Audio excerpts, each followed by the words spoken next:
श्री कुंज बिहारी श्रेयरदास।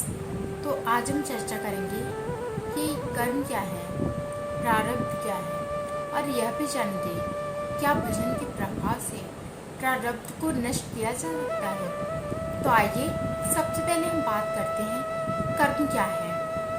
तो कर्म का शाब्दिक अर्थ है क्रिया। मन, क्रम, वचन के द्वारा हम जो कोई भी क्रियाएं करते हैं वो सब कर्म के अंतर्गत ही आते हैं। यानी मन से कोई भी शुभ अशुभ संकल्प या विचार करना, शब्द से कुछ भी बोलना और शरीर के द्वारा कोई भी क्रिया करना, वो सब कर्म के अंतर्गत ही आते हैं। और अगर हम किसी और से कोई कार्य करवाते हैं तो वह भी हमारे कर्म के अंतर्गत आते हैं। श्री गीता जी में लिखा हुआ है, कोई भी मनुष्य एक क्षण के लिए भी कर्म के बिना नहीं रह सकता। उन्हीं कर्मों के शुभ अशुभ जो परिणाम होते हैं उनके फलस्वरूप उसको पुनरपि जन्म पुनरपि मरणम, उनको बार बार जन्म लेना पड़ता है और बार बार मरना पड़ता है। तो ऐसे में श्री ठाकुर जी कहते हैं कि यदि कोई व्यक्ति अपने सभी कर्मों को मुझे समर्पित कर दे तो मैं उसके सभी पापों को काट देता हूँ, उसे हर एक पाप से मुक्ति देता हूँ ताकि दोबारा उसे इस जन्म मृत्यु के चक्कर में ना पड़ना पड़े।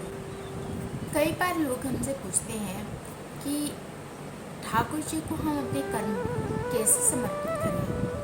तो उसका एक सिंपल सा उपाय है, ठाकुर जी को ये प्रार्थना करिए कि हे ठाकुर जी, यह देह आपका है, मैं आपकी हूँ और आपके इस संसार रूपी रंगमंच पर आपके दिए हुए पात्र का मैं चित्रण कर रही हूँ और यदि उस आपके दिए हुए कार्य ही मैं कर रही हूँ और उससे जो कोई भी संचित कर्म बनते हैं वो सब मैं आपके श्री चरणों में समर्पित करती हूँ। आप देखिए, आप संभालिए और निश्चित रूप से अगर आपने ये चीज़ सिर्फ बोल दी तभी आपकी बात बन जाएगी, आपके सारे काम हो जाएंगे।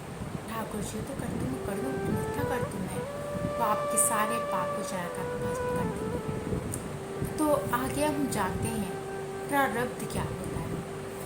हमने अनेकानेक जन्मों में बहुत सारे शुभ अशुभ कर्म किए हैं और उसके बहुत सारे शुभ अशुभ फल भी हमारे लिए संचित हैं और उन सभी फलों को एक ही जन्म में भुगत पाना हम सबके लिए असंभव है।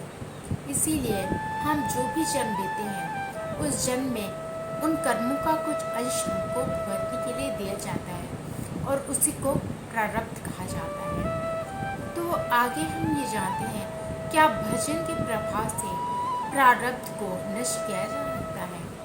तो इसका उत्तर है बिल्कुल, बिल्कुल किया जा सकता है।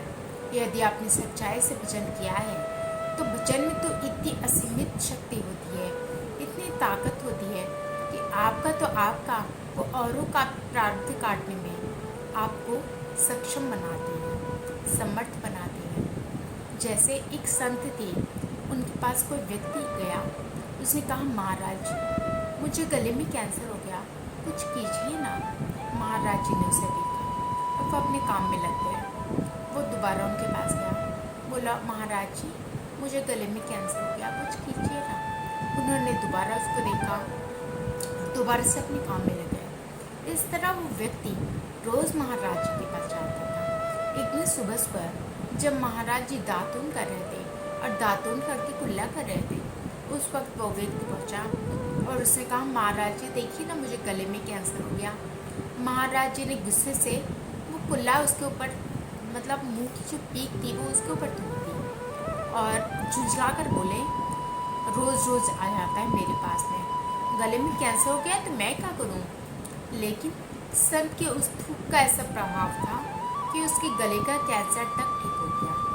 तो यही चीज़ अगर आप सच्चाई से भजन करते हैं ना तो आप किसी का भी प्रारब्ध काटने में समर्थ हैं। किंतु एक बात, हमने जो भजन किया है, भजन तो एक ब्रह्मास्त्र है, क्या उसका प्रयोग मच्छर मारने के लिए करना उचित है। मतलब भजन तो ठाकुर जी ने कृपा करके हमें बहुत अच्छा अवसर दिया भजन करने का। क्या हमने जो भी भजन किए, क्या उसे इस नश्वर शरीर के प्रारब्ध को मिटाने में लगाना हमारी बुद्धिमत्ता होगी?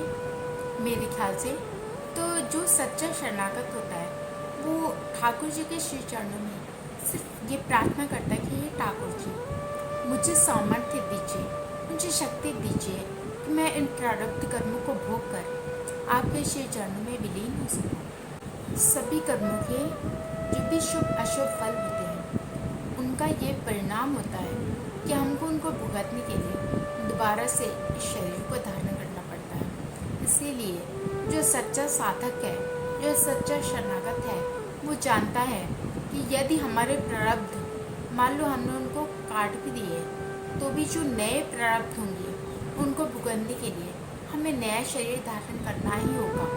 इसीलिए वो अपने सारे प्रारब्धों को भुगत कर अपने आप को उन सब से मुक्त करके अपने आप को ठाकुर जी के श्री चरणों में विलीन कर देता है।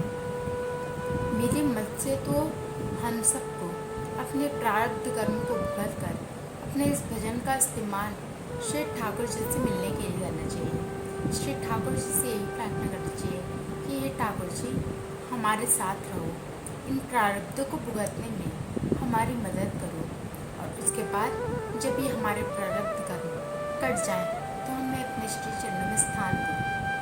बस हम सबको यही प्रार्थना श्री जी से, ठाकुर जी से करनी चाहिए। श्री कुंज बिहारी श्री हरदास।